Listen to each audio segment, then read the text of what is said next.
Hannah, thanks for that information. I'm not sure how to fix this, that delay. I'm always in a uh, a bit of a quandary here that some technical glitch is going to throw this whole thing off. So I apologize for the delay, and uh, maybe the audio is the most important part anyway. Okay, so it's 7 o'clock. We're going to go ahead and get started with this.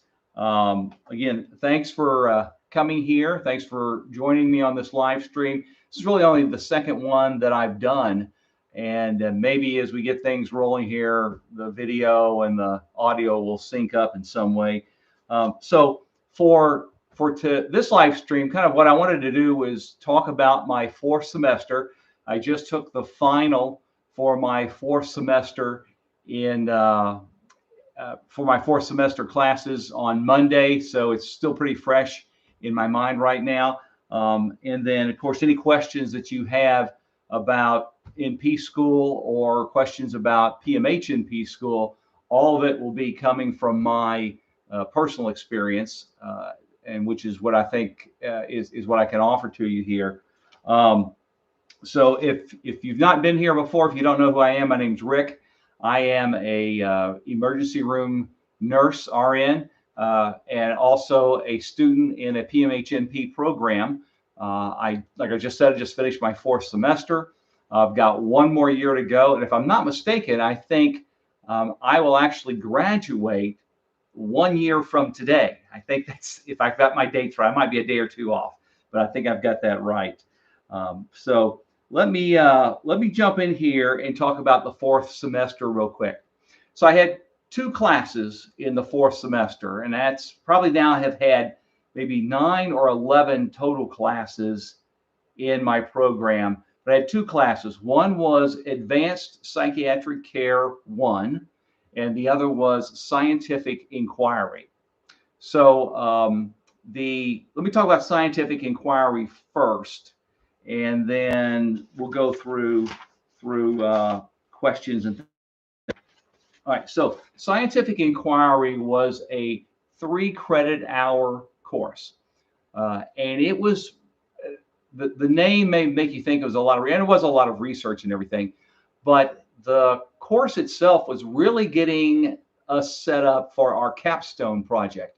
I think every MSN program has a capstone project. If you're not familiar with that, think of it more as a master's thesis. That you would be doing at the end of a master's program. However, in an MSN program, the capstone project is really about, at least in our program, a quality improvement program that you would want to implement in your practice. So think about it that way. So the Scientific Inquiry class was a ton of writing. In fact, I had to write at the end of it my formal proposal for what my capstone project was going to be. And that ended up being 12 pages long. I probably had, I don't know, 12 to 13 references in that. So that took up a lot of time in building. We're going to finish that project. That actually isn't going to be finished until my final semester, which is a year from now, when we have to complete the capstone project and turn that in. So in the Scientific Inquiry class, there was a ton of writing. We had discussion board posts where the professor each week would pose a question or a series of questions, and then you had to write a response to those questions in APA format and in using using references and so forth. So each answer to that question was probably a 750 to 1,000 word paper that you had to write. We had one of those a week, in addition to the other class that I was taking along with it. So in between that, I was researching what my capstone project was going to be. I was doing a lot of research and making notes and preparing for that proposal that I had to turn in.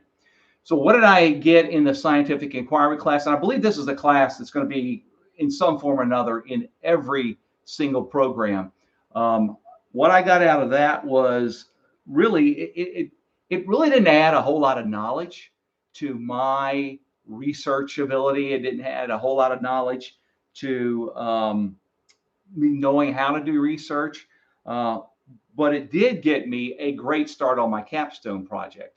And the capstone project, like I said, my proposal was 12 pages. I think at the end of the day, that's going to end up being about a 30-page paper that I'll have to turn in at the end of the program, which is part of your grade, part of your graduation requirements. So if you're in your program, you probably already know what I'm talking about. If you're thinking about going into NP school, then you're going to have something similar to a capstone project that you're going to have to do. I did a video that kind of outlined my entire curriculum for my PMHNP program. When this is over, and I'll go back into the notes and put a link to that if you're interested in seeing that as well. The other thing that the scientific inquiry class will do, it's going to help me in my practice to understand how to find evidence-based studies that will help my patients. And as you know, healthcare is always changing, so you've got to know how to get to these things. And it's going to help me be able to find a better quality of information that will be able to help my patients. And this is something that I want to note. I've been thinking about doing a video about this, and that is how you're studying for your NP program. You really have to study in a way that's a balance between passing the exams, but also preparing you for practice. And I've tried to study more as preparation for practice and not so much for just passing exams. I mean, a lot of the BSN program, as you well know, is just getting the grade and moving on. I mean, you've probably heard other nurses say what the BS in BSN actually stands for. But in NP school, the stakes are a lot higher. And I wanted to really focus on that for studying as if I'm going to use this material in practice, because you are, but not studying just to get through the exams, not studying just to get the grade. I hope that makes sense. And I felt like in the scientific inquiry class that I have a better way of finding that information to help my patients when I'm in practice. Okay? All right, so on to the second class I had in the fourth semester, and that was Advanced Psychiatric Care 1. Now, this was after a year of being in NP school. This is the first class I've had in my specialty, my psychiatric specialty. And I was really excited to get to this class because it was, the whole reason I've gotten into NP school. If you're going to go through an FNP program, then you'll get into more specific, primary care types of things at this point. But mine was obviously psychiatric care. So this course covered it was kind of a broad introduction to the foundations, to the diagnosis, and to the treatment of depression, bipolar, general anxiety disorder and related anxiety disorders, PTSD, dissociation disorders. We covered schizophrenia spectrum disorders, personality disorders.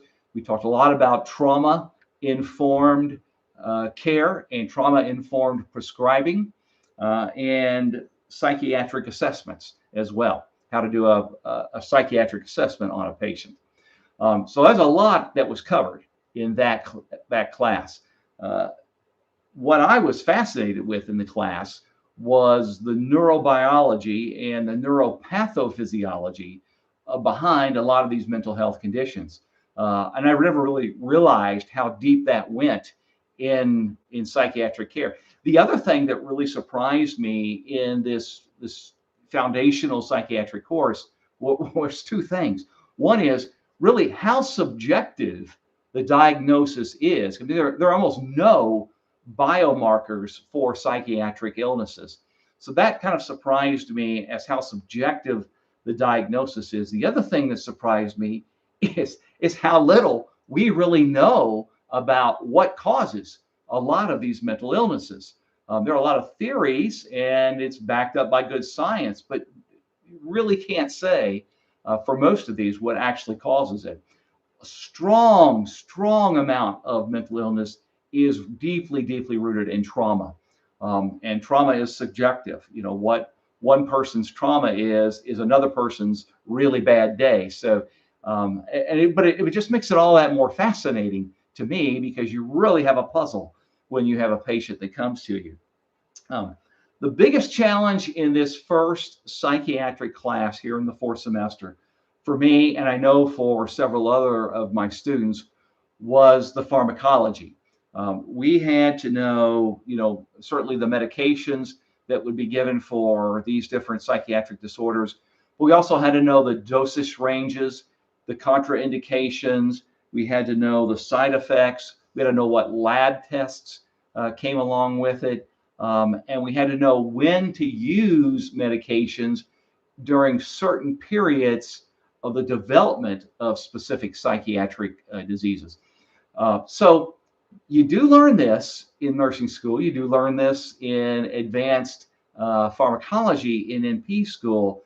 But when you move into your specialty, like this was like my first class in my psychiatric specialty.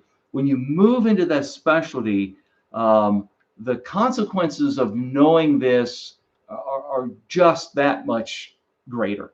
It's not just knowing about it. You're going to be making those decisions. So I think that's why it was really drilled a lot in this class for advanced psychiatric care. In fact, after it was over with and the final exam was graded, our instructor had sent us a message and said that everybody had not done as well as they had hoped for this part of the class, the pharmacology part of the class, and gave us some guidance on how to or what to study here in between this semester and the next one, so we can get beefed up on that and not lose it as well.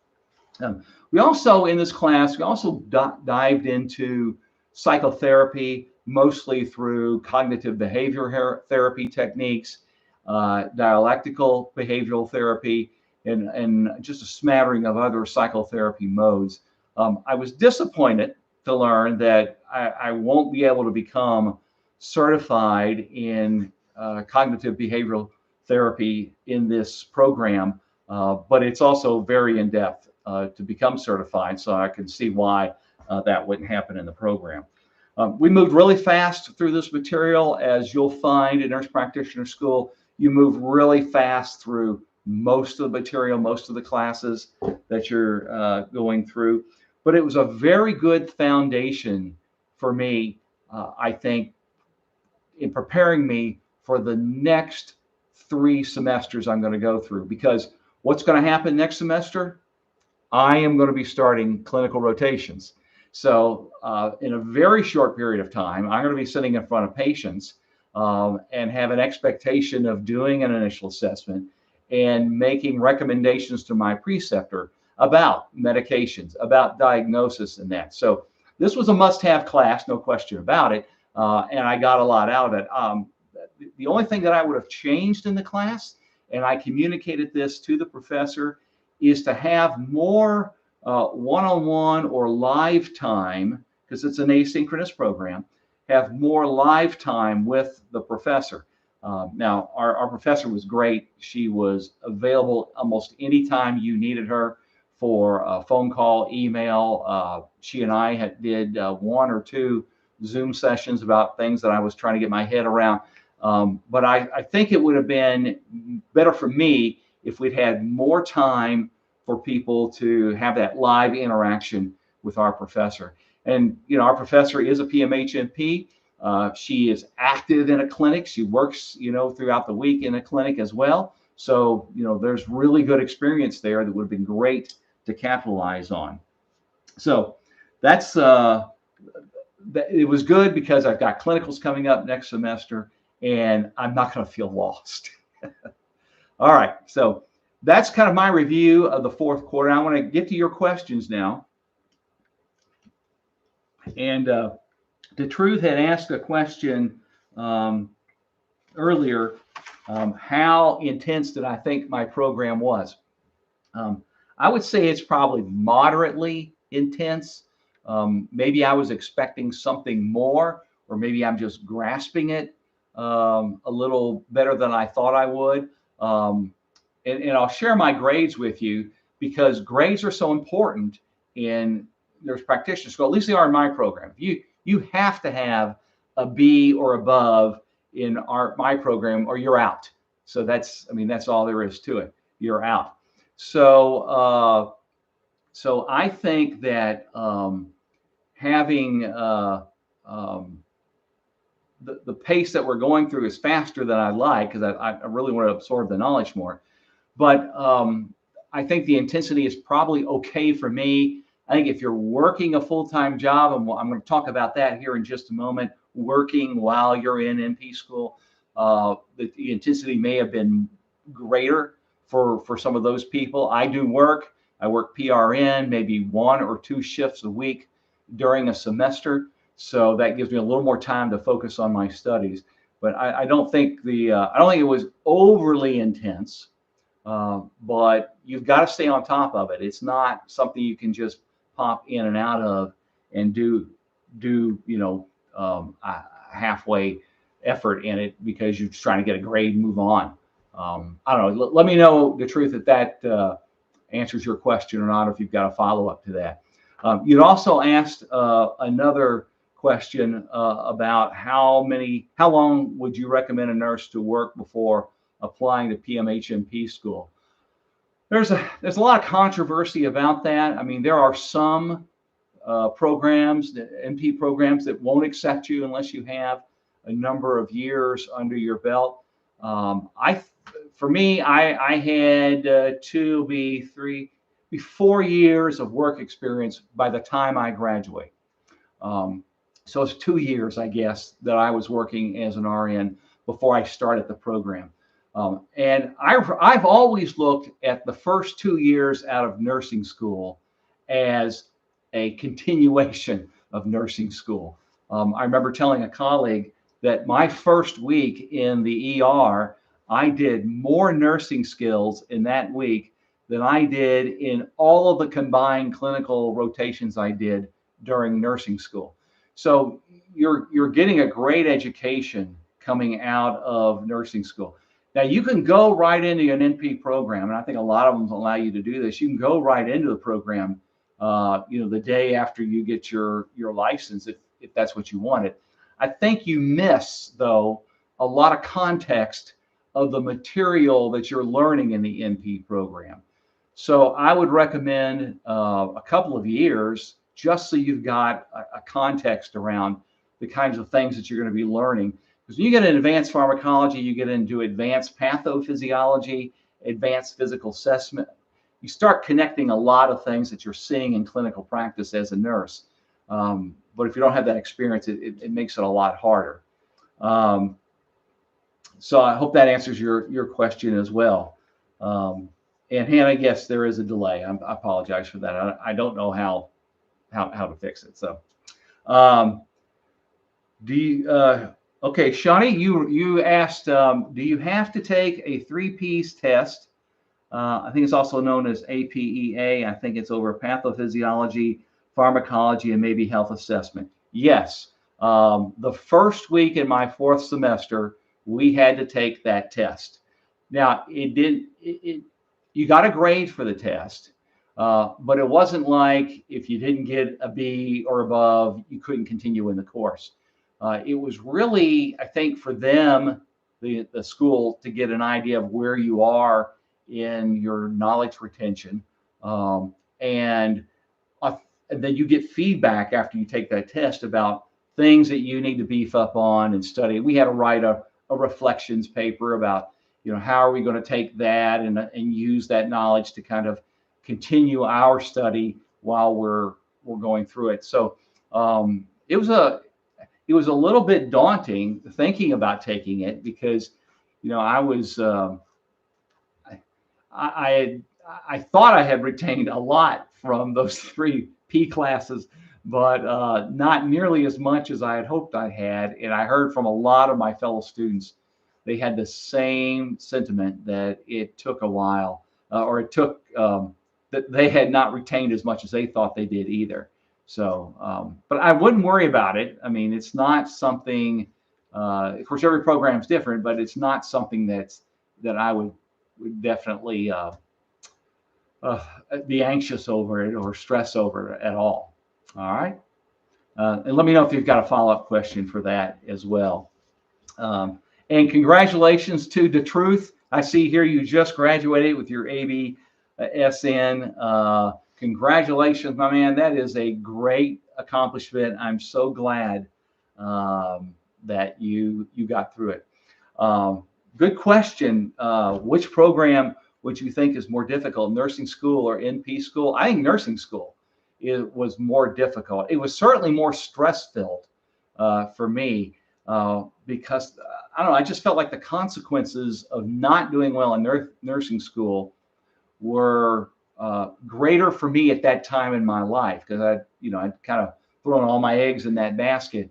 And I think a lot of nursing school, especially the early part of nursing school, is trying to weed people out that aren't going to make it through. So there was that element of it as well. But I think if you got through nursing school doing well, I don't think you'll have a problem with NP school as long as you can study and you can write and you have the time. And that kind of brings me to this point I want to make about working full time or working at all while you're in NP school. I know a lot of people do that. And for a lot of people, that is a financial reality that you have to work during school. It is for me to an extent. I mean, I'm in, as you can tell with the gray hair, I'm in a different stage of life as some other people might be. So I don't have to work a full-time position. But let me say this about working and going to NP school. So everybody wants to have great grades while they're in NP school. Everybody, wants to be able to work the maximum number of hours that they can work, or at least, they have to work a full-time schedule. And everybody wants to be, focused and have time for faith, family, friends, recreation, whatever it is. So I think you can do, of those three things, I think you can do two of them successfully. If you try to do all three successfully, all three are going to fall. And what I mean by that is, if you're going to maximize your hours at work, if you're going to spend as much time as you can with family and friends, then school is going to suffer to some extent. If you're going to maximize your hours at work and you're going to spend, a great deal of time studying, then, the other side, family, friends, faith, recreation, whatever it is, that's going to suffer.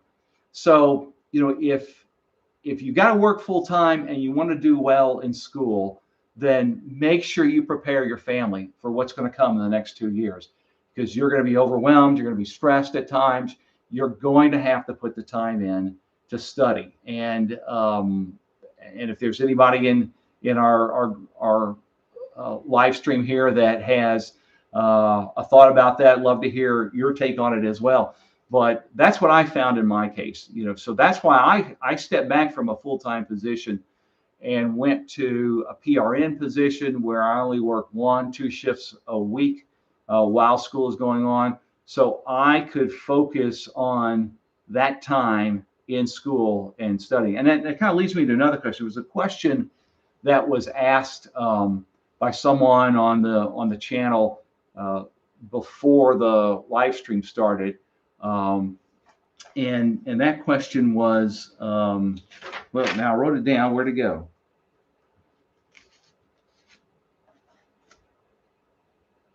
Oh, sorry. Okay, what has helped you learn and do so well on exams? I don't know if I've done so well on exams. It's I got an A in the scientific inquiry class. I missed getting an A in the Advanced Psychiatric Care 1 class by 1.52 points. So that was disappointing. I mean, I passed, I'm moving on. I don't think that's a huge reflection on what I learned, but darn it, I would have liked to get the A. So for me, the thing that has been, the two things that have been the most helpful in my studying is, one is putting the time in to do the study. I mean, you can't, in MP school, you can't just read a chapter. For most part, you can't even get through the chapters you have to read in a week in MP school. There's just so much of it. So, you know, you've got to put the time in to study. For me, that means a lot of repetition, a lot of charting, of making graphs or making mind maps of concepts and things like that. That helps me a lot. And then I have two supplemental study tools that I have used since the beginning of, way back at the beginning of nursing school. And that is PMHNP. And there's a link to that in the description for this video. And in the last 2 years, started using osmosis. Now, I like osmosis because it gets into the nitty-gritty of pathophysiology about different diseases. It has a flashcard for not only material, but you can create your own flashcards. And it also has a great question bank that I like to do a lot of questions before I get ready to take an exam. So that helps a lot.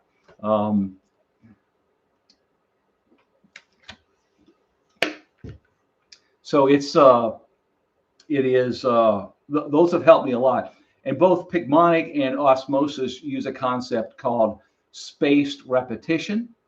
And that spaced repetition is a complex algorithm that brings the information up to you when you need to remember it again.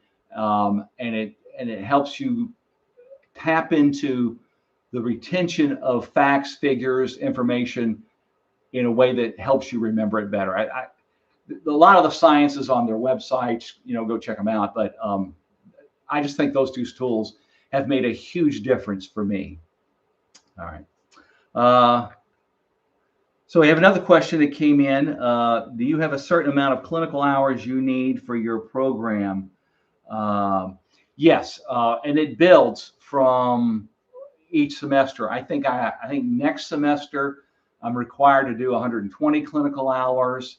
The semester after that, I have to do 180 clinical hours. And then the semester after that, I have to do 240, I think, clinical hours. If you go to the video I did about that breaks down my whole program curriculum, you'll see all the clinical hours in there. For next semester, when I start clinicals, it breaks out to about 10 to 12 hours a week that I'll have to do clinical hours, and then it bumps up after that. So I'll probably spend at least 2 days a week next semester at a clinical site seeing patients. That'll go up more. Now, in addition to the number of hours, I also have patient population requirements. So I have to have so many hours and patient encounters. I forgot about that.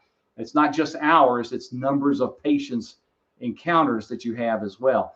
So I have to have so many with the adult population, so many with the adolescent population, and so many in the pediatric population as well. So it breaks out that way.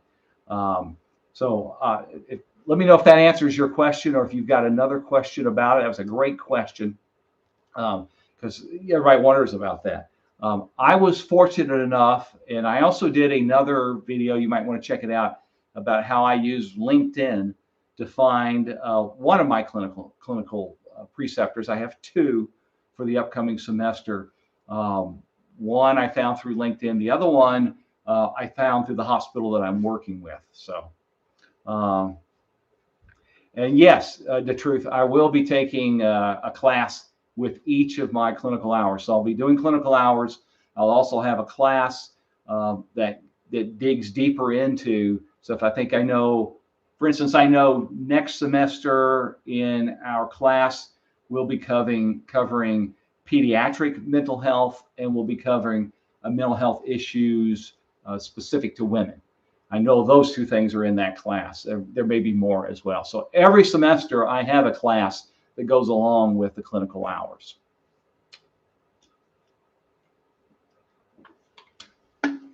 So, all right. Any other questions?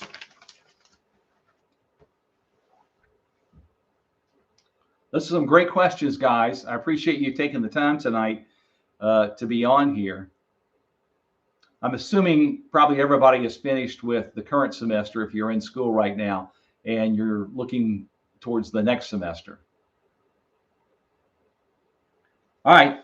I don't see any more questions. So guys, thanks for watching. I really, really appreciate you taking the time to tune in here.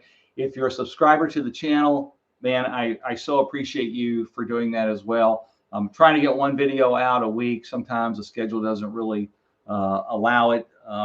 But if you're interested in what's going on, and this is all from my personal experience, both as a student, but I've got a lot of experience working before I ever even became a nurse that I'm able to apply to this as well. If you think about it, you want to consider joining our community, there's a lot of other information I like to share.